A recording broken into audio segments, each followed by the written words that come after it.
अस्सलाम वालेकुम। आज हम बनाएंगे बहुत ही टेस्टी मसाला शिकंजी। ईद पर जब गोश्त हम ज़्यादा खा लेते हैं, कबाब ज़्यादा खाते हैं तो हमारे मैदे में जलन होती है, दर्द होता है।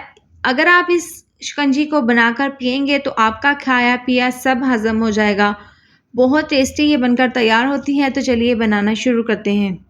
सबसे पहले एक गिलास में हम डाल देंगे 2 अदद लेमन का रस। ये डालने के बाद 1 चम्मच हम इसके अंदर डाल देंगे चीनी। इसके साथ ही 1/4 चम्मच डाल देंगे सफ़ेद नमक और आधी चम्मच डाल देंगे काला नमक। इससे बहुत ही अच्छा सा डिफरेंट सा फ्लेवर आएगा शिकंजी में। ये डालने के बाद 1/4 चम्मच पिसी हुई काली मिर्च डाल देंगे और आधी चम्मच डाल देंगे चाट मसाला। अब लेमन के रस के साथ तमाम मसालों को हम यहाँ पर अच्छे से इस तरीके से मिक्स कर लेंगे।